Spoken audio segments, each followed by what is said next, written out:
नमस्कार मित्रांनो, अंततः आमचा आज SRTLR हा ट्रॅक संपन्न होत आहे. आम्ही पुण्याला उतरलो होतो. पुण्यावरून आम्ही सिंहगडाला गेलो.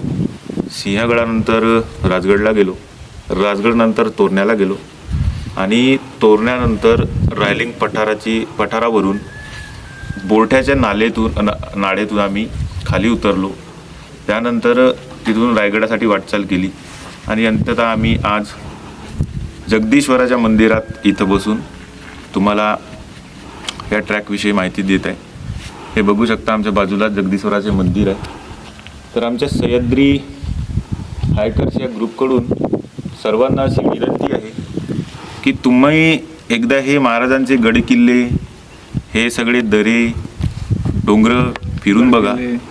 तुम्ही फन्यानपूर जाण्यापेक्षा, गोव्याच्या बीचला जाण्यापेक्षा, अजून इतर प्लेसेस जे आहेत फन करणारे, तिथे मौज मस्ती करणारे, तिथे जाण्यापेक्षा एकदा महाराजांचे गडकिल्ले फिरून बघा.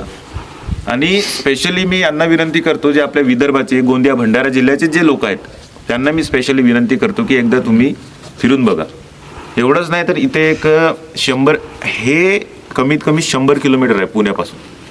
आणि आम्ही सगळे पर्वत रांगा ओलांडत आलो आहे. असं नाही की रोडने बाईकने चालत आलो. आमच्याकडे आम्ही ज्या ट्रॅकने आलो त्यांचे सगळे व्हिडिओज तुम्हाला पाहायला भेटतीलच यूट्यूब चॅनल. आणि हे जर तुम्हाला आवडलं असेल तर एकदा आम्हाला सबस्क्राईब करा, फॉलो करा. तुमची इच्छा आहे, काही अशी जोर जबरदस्ती नाही. आवडलं असेल तर करा, नाहीतर नका करू. बाजूला शिवाजी महाराजांची समाधी आहे. बाजूलाच इथे साईडला छत्रपती शिवाजी महाराजांची समाधी आहे. तिथे पण आम्ही दर्शन घेतले. तिथे व्हिडिओ काढता येत नसल्यामुळे आम्ही इथे बसून तुम्हाला माहिती प्रोव्हाइड करत आहोत. ठीक आहे, धन्यवाद.